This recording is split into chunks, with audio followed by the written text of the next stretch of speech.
बघून हळूच हसती ग पिल्लू, मला बघून हळूच हसती ग पिल्लू, तवा लईच गोड दिसती ग पिल्लू, तवा लईच गोड दिसती ग पिल्लू.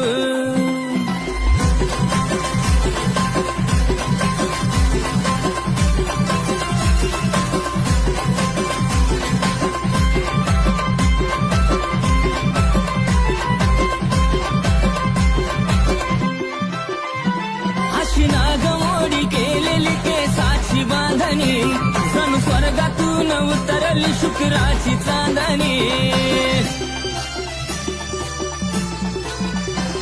अशी नागमोडी केलेली केसाची बांधणी, जणू स्वर्गातून उतरली शुक्राची चांदणी. तुझी आदमानात बसती ग पिल्लू,